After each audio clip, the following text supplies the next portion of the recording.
been a beautiful early spring week up here in the Highveld in Johannesburg, South Africa, and this is my first Myrtles Rant in a long time. So much has been going on personally with our team in the cannabis world. We've been, as always, like super busy, but it's really nice to get back to doing myself a little rant. And what precipitated this was a headline that we woke up to yesterday morning. I believe that it first appeared in the newsreels on Monday. Cape man is sentenced for a dacha lab in his house. Now, what? I think everybody just went, what? So this is just a little note to all of those people that we hear saying, but it's legal now, but it's legal now. Somebody was actually sentenced, convicted in the Belville Magistrates Court for having 35 plants in his home. Now, we all know that plant counting is a really big problem.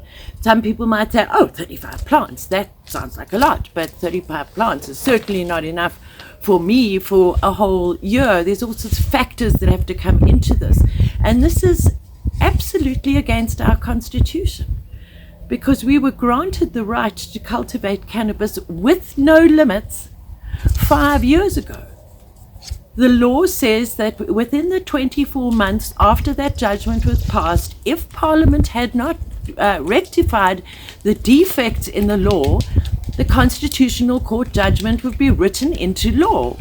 So that's how it stands right now. Now in June, we spent 5 days at the Pakisa. I was at Drug Policy Week with some other members of our team just week before last. That was incredibly enlightening. The big issues. Things are going on all the time, and this poor man, who for whatever reason only known to him, didn't find Fields of Green for All, didn't find us for advice, didn't speak to a cannabis-friendly lawyer, and was sentenced. And what about that Belville magistrate? Has he not read the Constitutional Court judgment? Our experience up until now has been that most of these cases get dismissed in the magistrates' courts. So what's going on in Belville? We just don't know. But all that I do know, and I can assure you, that if you are arrested, harassed, tried to be bribed or anything by the South African Police Service, or if it's already happened to you and you're in court, then please get hold of us, because that's what we're here for, is to provide you with the most up-to-date advice and information. And that's what Fields of Green for All is all about. And we're sorry that the man from Belville didn't get hold of us. And we're sorry that we really, really lack resources to get our information to all corners of the country, but we do try. And we thank those people who support us.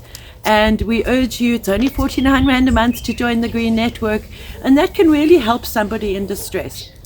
We have our 24-hour victim support helpline, manned by the awesome Charles, who is incredibly patient, incredibly empathetic, and has all the answers on his fingertips should you be in this distressful situation. And for those of you who think the cannabis is legal, hello Durban, I'm pointing a finger at you, Durban, all the hundreds of pot shops all over Durban who thinks it's legal.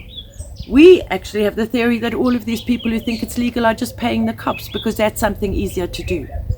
But people with integrity in the cannabis industry don't pay the cops. So that's the end of my rant for today. Fields of Green for All is here for you. Our Stop the Cops program has been running since 2013. Know your rights, get hold of us, be part of the proactive cannabis community. Thanks for listening. Unleash the plant for everybody. Not hemp, not medicine, dacha, all of it.